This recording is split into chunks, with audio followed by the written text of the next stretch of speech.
Hello, everyone, from the Matt Morris Digital Studio here in Fresno. This is the Beem and Dean Show. We're up to episode 95 on this March 2nd with the sports director of KSEE24 and CBS47, Scott Bemis. I'm Dean Schiro. Scotty, how was the weekend? It was fun. It's busy like always. Friday night high school basketball, and then in the middle of that on a Saturday, I went out to Paso Robles for a wedding. Let's talk about that for a minute. A very special wedding. Here we go. Our own former Julia Lopez, our old sports reporter Julia Lopez got married in Paso. And look at some of the KC alumni, KC KGP alumni there. You've got Andrew Martin on the far left and Marina Jurka on the far right with Scott and Julia on the inside. So how was it? Good time? It was good. Also want to give a shout out to John Schrabel, who was there as well, former weather guy here at the station. Oh, yeah, I remember John. It was great to catch up with John. But yeah, this was a fun photo right here. And just, beautiful setting in Paso. And, Julia getting married. She got married apparently on Thursday, and it was funny because not everybody realized that we weren't actually going to a wedding, but we were just kind of going to the party after the wedding, right? They just went and got it done, and then they got to party with everybody. What's wrong with that? I love it. Her husband's a real fun, nice guy, and she just looks so happy. So I'm really happy for Julia. She's, for those of you who are interested, she's now continuing to do sports in Phoenix, has been doing that since she left this market. I guess it would be 4 or 5 years ago now. And she's thriving there, and it's great. Good. Well, she looks beautiful. Congratulations, Julia. We love you. We miss you. So we just want to mention that real quick. All right. Well, like I said, Scotty won the month of February. We're going to show that a little later. And back over 1,000. And over 1,000. So you're up $60 if you followed the Beams picks from February. You sure? Yeah, I believe 80 actually. 80? I think it was 80. I think it was 80 plus actually. Okay, I'll take it. Whatever it was, we're up. 63.40 it looks like. It? I thought it was 80. 63.40. It was 63.40. I think a little aggressive there at the end with the plays, raising the unit size a little bit, but it worked. Yeah, it sure did. So congratulations, Scott. Good job there. With that being said, let's come in hot.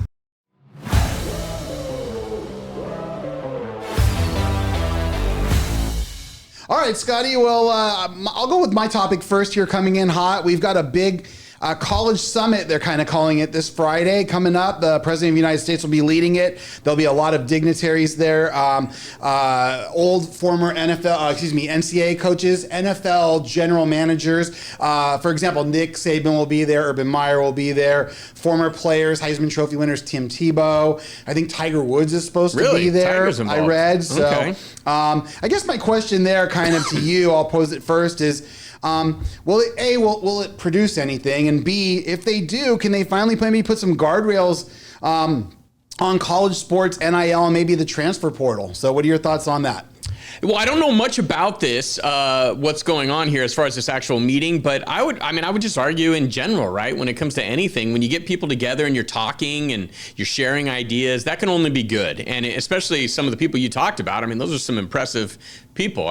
Take Tiger Woods, for example, right? It's funny how he's kind of transitioned more into a leadership role now with the PGA Tour. Right. We never really thought that we would see this with Tiger, but he's on the PGA Tour Council or whatever they call it, and he's kind of shaping the future of the PGA Tour right now because they're going through some schedule changes and a different direction with how they're kind of approaching things and this and that, and because they have a new commissioner as well of the PGA Tour. Right. But I would just say, whenever you get a bunch of people together like this, impressive people who've heard a lot of ideas from a lot of people about things and who have been at the top of their profession or their game or their sport, it'll be good. It'll be good to hear ideas. And I think it'll be good to hear some ideas from guys like you and me, who are watching college sports, are the fans of college sports, and kind of get some input from them. And I'm sure some of these people have talked to a bunch of people like that, and will bring that to the table as far as, how to go about this. Because I think both Dean and I, are huge college sports fans. Yep. I would argue I'm probably, a way bigger college sports fan than I'm a professional sports fan. I follow all sports, so I'm a fan of the NBA. I'm a fan of the NFL, but I love college sports. I love the atmosphere around college sports, and yes, there's some things that need to be fixed, but I also think I don't want to overreact and say that like college sports isn't still in a pretty good place, because the ratings have never been higher for college football per se. Sure. College basketball is having an incredible season, in my opinion, with the amount of stars, that are there and that we're going to be seeing kind of moving on to the NBA. I mean, to me, college basketball is a better product than the NBA right now. No doubt about it. Wow. There's a coming hot take right there. Yeah, no, absolutely. And I mean, when we get to the playoffs and the finals, that might change, but I'm talking about right now. As of this moment. Yeah, I mean, you tune in, you watch a big Monday game, in Lawrence, Kansas, at Allen Fieldhouse between Houston and Kansas. You just feel the intensity. It is dripping with intensity. And you've got some big time players out there, right? Because like the freshman for Houston, and then obviously Darren Peterson and some other guys for Kansas as well. I mean, there's just a ton of stars. So I don't know. I mean, I think what you mentioned as far as maybe putting some more legislation or some more guardrails or getting a little more specific about how they're going to approach NIL in the transfer portal would be good. It would be a good start. Yeah, I agree with you. So what you're saying is watching the Sacramento Kings lose 17 in a row is not appealing to you? It's just regular season NBA in general. I mean, these are kind of the dog days of February. Right. We're all kind of looking towards March Madness now. Yeah, so we're kind of like jumping in now. We were always there with college hoops. Yeah. But like the average sports fan, they're getting ready to come on in. The NFL's behind us. Right. We've got through the Olympics, and now it's like, okay, what's next? Hey, we're about a week away from conference tournaments. We are. And then the madness will be here. Yeah, the women's tournaments actually start this week, and then the men's tournaments start next week. So very, very exciting. I'll just say this. I really hope that they get some sort of I put guardrails down, but some sort of legislation, especially moving the calendar in particular. I'd like to see maybe, like we've talked about before, maybe at least 2-year contracts for some of these kids. So at least you're guaranteed 2 years with them, and with severe penalties if they do withdraw. Because right now they could get spring football kind of started for most teams recently, if not today. They can get upset in the next 2 weeks and possibly jump to their next school if they want, with no penalties whatsoever, leaving the school that they left in a huge bind, right? So I just would like to see more, more guardrails. Again, I'm going to use that word again, just to kind of keep the whole sport kind of intact. So yes, the sport's popular. I think it could be even more popular if you kind of know your roster. If you're a USC Trojans fan, I like to know my roster. Not necessarily in August. I like to know it maybe for like 2 years if possible. Yeah, and I think I was talking to somebody this weekend about it, about USC basketball. It was actually Marina, because Marina was a huge UCLA fan, right? Yep. And we used to have like a little side bet on USC UCLA. Always. And she reminded me that I still owed her a chocolate shake from a USC UCLA football or basketball bet from Tell her to join the club. 7 years ago. I'm owed a few chocolate shakes as well. All right, let's go after the show, Dean. Here we go. I'm just teasing, but yeah, it's funny that she brought it up though. Yeah, but representing the people. It got me talking about SC hoops, and then I was looking at, I was looking at the score that night, and SC was struggling a little bit that night. They dropped one on Saturday, but the SC UCLA game was last week at Pauley Pavilion, and that used to be a game that I would be like really, really invested in, when I was younger. And, I should still be invested because USC was a bubble team at that time. They've kind of fallen off the bubble now because they're struggling right now, but they were still a bubble team. Right. And USC, UCLA, those uniforms, Pauley Pavilion, that's,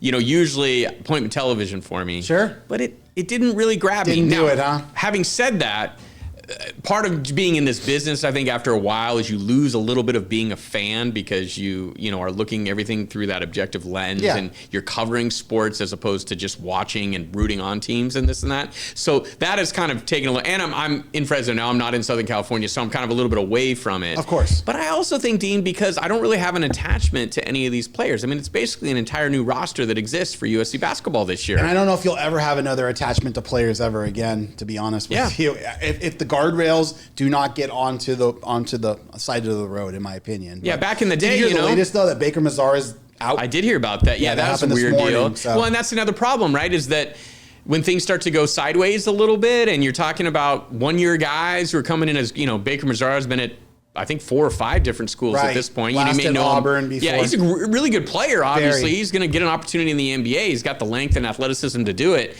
And he's had some really good moments for USC this year. And the guy plays hard, and I'm not knocking him. I don't know what happened. He took himself out of the game, sort of, apparently he got and went and hurt. sat by the fans. Yeah. And not a good look. Not a good look. And it kind of at least it's giving off the impression that, hey, we've lost 5 in a row. We're out of, we're kind of out of the discussion for the NCAA tournament. You know what? I'm out. I'm checking out, kind of thing. Give me some popcorn, right? So, but anyway, so we'll see what happens. It'll be interesting. Let's get to your topic real quick. We're staying with college basketball this time as we talk about March Madness and getting ready to go to this tournament. Very interesting. We're going to use Miami of Ohio as the example. So currently still undefeated, right? As of this moment.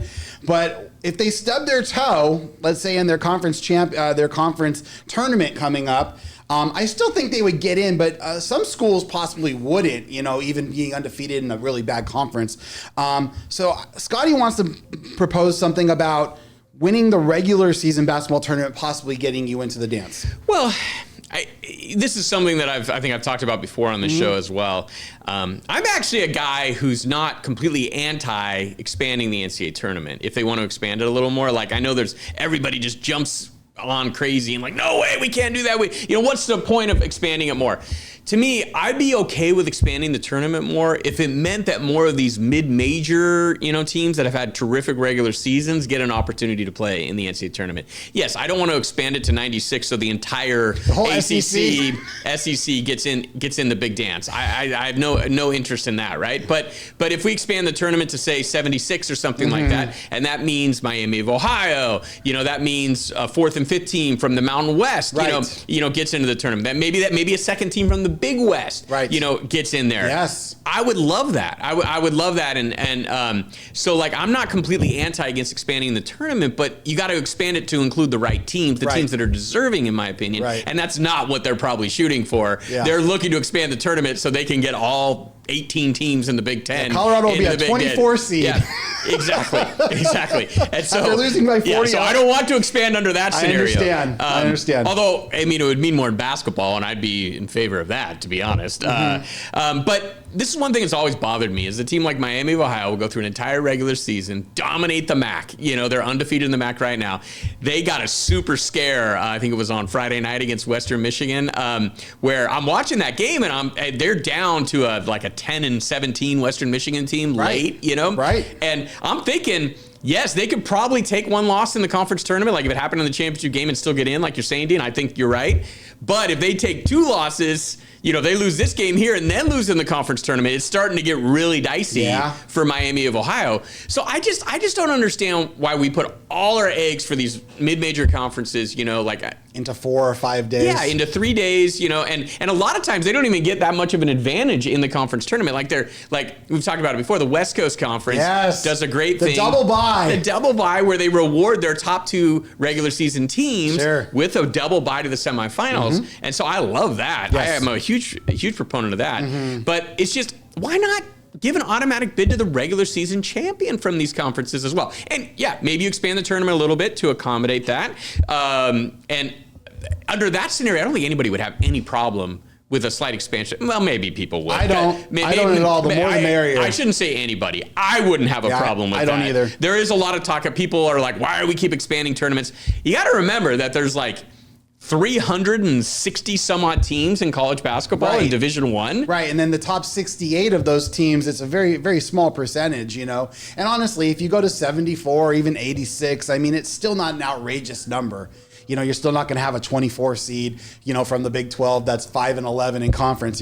They should marquee it to these conferences and make sure this is where that automatic bid would be great for a Miami of Ohio for winning the MAC, right? So they get their automatic bid. And then maybe if another team wins the MAC tournament, then maybe there's the second bid. I'm all for. I like the conference tournament. It's like a last chance scenario, last chance qualifier. Sure. You could go on a run. You can get into the big dance. Like I love that aspect of conference tournament. But kick out the team that went 29-0 because of it, because there's only one spot. That's where it gets rough. It makes for good television if Miami of Ohio is playing in the MAC championship game. And you kind of feel like their tourney life is on the line. I get it. Right. But at the same time, I think there should be some fairness, and I still would be into a small conference tournament championship game personally, just because you see the passion that those kids have for winning a conference tournament, and it wouldn't come into play that often, where you would suck all the drama out of a conference title game because that team is already in the tournament. And from my experience,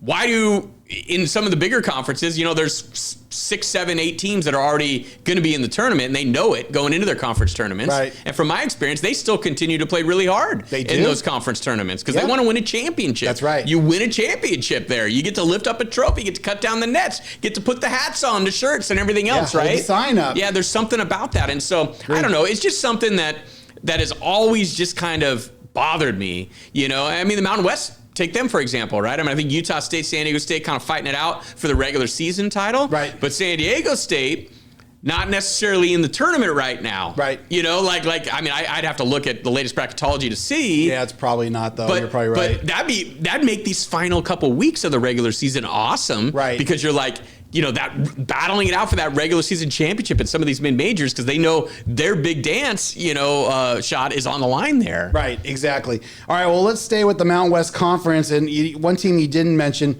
that, for the conference championship is Boise State.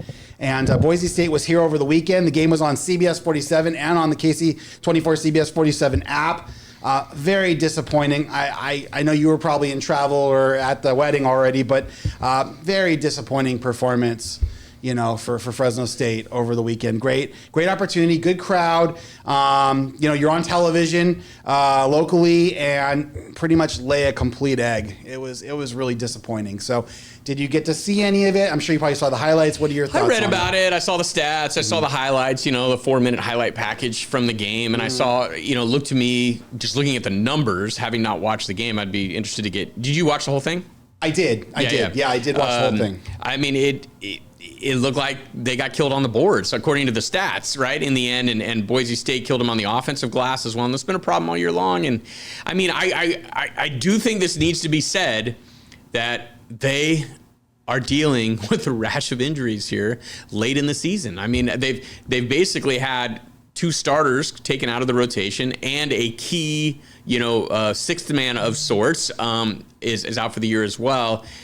So they're playing a little bit shorthanded right now. And but the ceiling, we always knew this kind of, Dean, going in, that the ceiling for this team was probably, I said it kind of at the beginning of the year, that if everything went perfectly, maybe they finished 6th in the conference out of 12 teams, right? And that's if everything went perfectly well. That more than likely they're in a 7 to 10 window in there somewhere, and if things go well and they win a couple of those games down the stretch, maybe they're closer to the 7th or 8th seed in the conference. If they don't, which is kind of what has happened here, they've lost a few games that maybe they had an opportunity to win. They've been hit by the injury bug. Right. They probably slipped to 9th or 10th in the conference, and that's kind of how it's played out here. You're waiting for that moment, where they can kind of take that next step, and part of that is having to knock off one of these teams they're not supposed to beat. Right. And they've had 2 opportunities. The Boise game, but it's not a marquee Boise team. I mean, Leon Rice has some pretty good teams. I'm not even in the putting past. that in They've had that teams scenario. that have gotten to the dance. This team probably will not. And to score 53 points at home, against a Boise team that's not great, is very disappointing. So, and Gorey did play. Heidbrenner, is that his name? Heidbreeder. He played as well. So. Yeah. No. I mean, Jack played. Yeah. Their guys played. Look, injuries happen to everybody, but it is fair to say, Dean. It is fair to say. I just want to. I'm not using it as an excuse or anything. I mean, injuries happen to every program, and everybody's dealing with something, But they have had an inordinate amount of injuries in the 2 years that Vance has been at the helm. It is fair to say that. Okay. Not to mention that there is, someone, at least according to Coach Wahlberg, who would have been a starter, who was lost before the season, one of the freshmen from France who was coming in there. Right. And so whatever you want to make of that.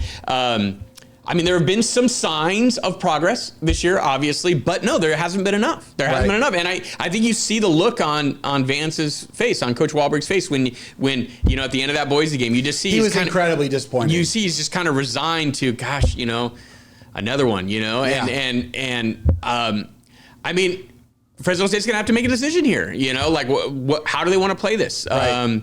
And I have been on record that I think Coach Wahlberg deserves another year. having said that, in this landscape of college basketball, it's so hard to project forward, right? Right. Because in the old days, we could have said, okay, well, he obviously found a diamond in the rough in Deshaun Gorey here. Right. This true freshman who's putting up like 20 a game now and looks like a, possible all-conference type of guy if he stays at Fresno State. But can we say he's going to be back, right? And so do you maybe look outside and see, is there a coach that could maybe bring in a bunch of people right away, maybe from his current program, that could, help build the foundation here quickly? I don't know. I don't know what the answer is there.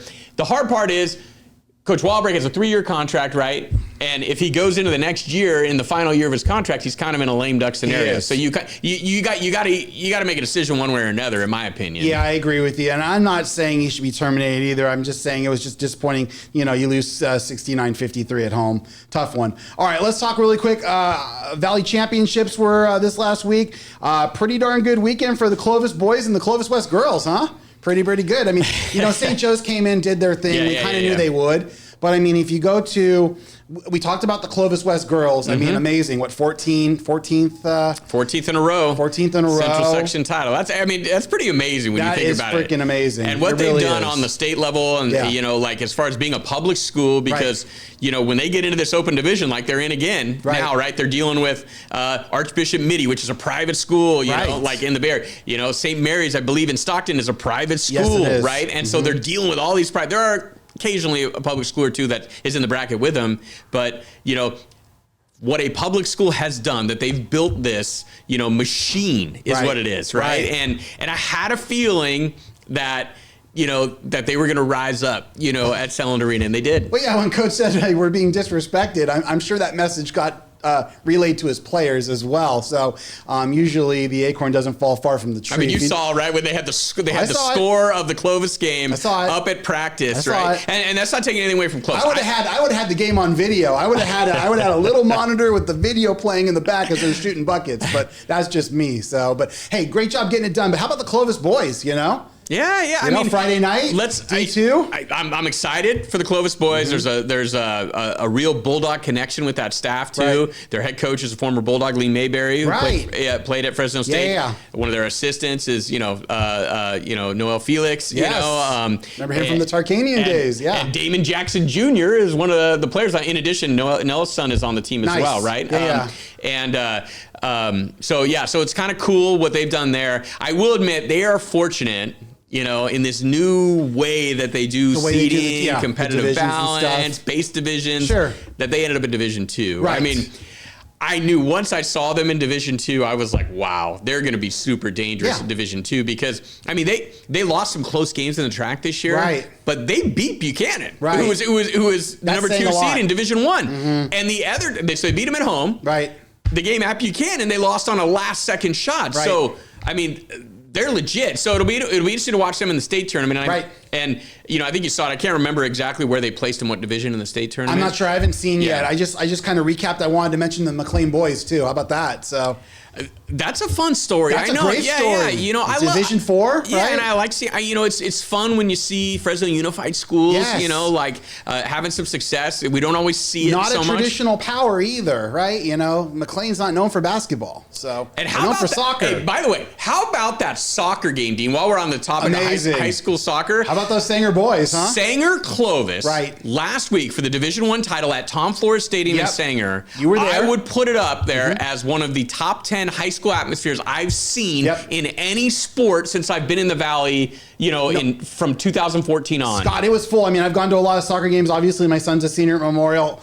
To see a crowd like that, I was just super impressed. So it was a great game. Good job for Sanger. And I got to mention Roosevelt's boys too. And winning Division 4. Yeah, the Rough Riders. The Rough Riders are in our league, and they were very, very difficult. I'm looking at the state brackets last night. And there's a Roosevelt that's in Eastvale as well. But I believe they're I can't remember what they're called exactly, but it always is super confusing. And of course, Roosevelt soccer from Fresno and Roosevelt from Eastvale are in the same bracket, of course. There you They're go. not playing each other, but they're in the same bracket. Yeah, it's going to be exciting to see. It's exciting to Is see that the first time ever for the state soccer that they're doing I'm not that? sure. You know, Alex Macias, one of our own, is a grad. I'm going to have to ask him. I don't have the research. I just know they've always had a great program. I don't think it is. I think McLean and Roosevelt have always had really, really good soccer programs. Here's what I think it is. They've had regional soccer championships. Right. They've had a North and a South winner. I think this might be the first year where they're actually doing a state championship in all these divisions. Okay, very, very cool. All right, well, with that being said, let's do Money Plays.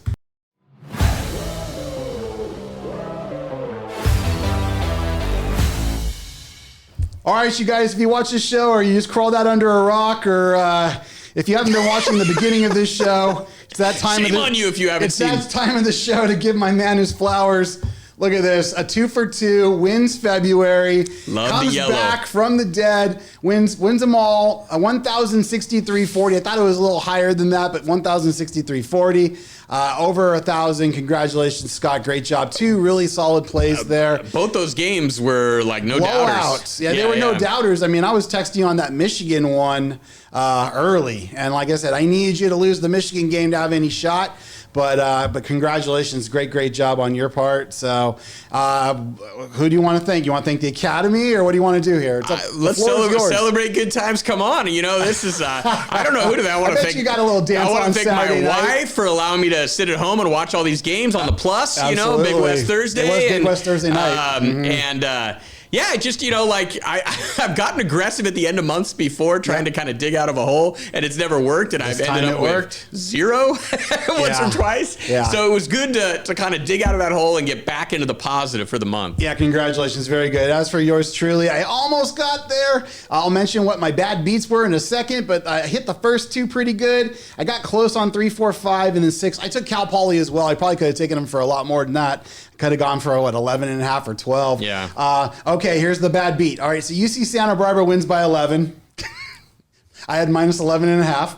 And then the best one was the UC San Diego Bakersfield game. So UC San Diego's up 14 with 20 seconds left. Let Bakersfield go in and hit a layup. They end up winning by 12. I had 13.5. So there you go. Wouldn't have been enough, actually, to get me over the hump. And then I got a lucky break on Irvine. They won on a last-second bucket at Northridge. But that's the way Big West Thursday nights... So it evened out. It evened out. That's the way Big West Thursday nights roll around here on the Beem and Dean Show. They are up for grabs. It's kind of out of your hands, to be honest with you, when it's like a 12 or 13-point game and there's a minute to go. I can't really even get upset, unless it's like a half-court shot that goes down. Because some teams take the layup. Some teams never take the layup and throw up like an NBA 3, even though you only need a layup, right, to get in, you know, and it's just funny. It's not really the way it is, because I'm sure we forget the times where it goes in our favor, like you kind of glossed over. I hit a half quarter one time to win one. It always feels, Dean, like they're all going against you, doesn't it? Always, especially when the guy just goes to the basket unattended. You know, you need that 14 and you get 12. It's not enough. And then the UC Santa Barbara one, actually, they were only up 4 with a minute left. They actually pushed it to 11. Oh, wow. Yeah. They pushed it with free throws to 11. I just couldn't get that one more. I wouldn't describe that as a bad beat then if they were only up 4 with a minute to go. They were, but I'm going to describe it as a bad beat. It would have been a bad beat if you had Riverside and lost that. Yeah, you know, honestly. But anyway, congratulations, Scott. Way to go. And we go on to March, and he's got one play, ladies and gentlemen. Here it is. I'm reaching tonight, guys. I'll be honest. I looked at the card tonight, and this is an eye test play. Hashtag eye test. I watched New Orleans against Stephen F. Austin, because I might have had a play on Stephen F. Austin recently, last week, and they're a physical team, and they dominated Stephen F. Austin on the boards, right? Of course, they followed up a great road win at Stephen F. Austin by losing at home, I think, to somebody the other night. But they're playing Southeast Louisiana here, a team that's like last in the conference in the Southland. They are. And I just think they're playing out the string. I don't know what their motivation is going to be, and especially when you go up against a team that has some size and some strength, sometimes that's not that fun when you're just kind of like trying to get to the end of the regular season and have to deal with a team like that. So that was my theory on that. Take the Privateers, there you go. Privateers, New Orleans, lay the 7.5. Just a nice, simple play today. We're starting small. It's early in the month. We'll pick it up as we go along. All right. Well, if you can't beat them, join them. So let's do a $50 NCAA 4-point teaser tonight in honor of the teaser king of Fresno, Scott Bemis. Proud of you. Give me Duke minus 5.5 at NC State and Arizona minus 3.5 at home against Iowa State. Let's do 50 to win 65. Got a couple other plays in there. Got a couple hockeys in there. I took a big parlay on favorites for, again, I took Stephen F. Austin, McNeese, UT Rio Grande Valley, New Orleans, the Privateers, there they are, and then Texas A&M Corpus Christi.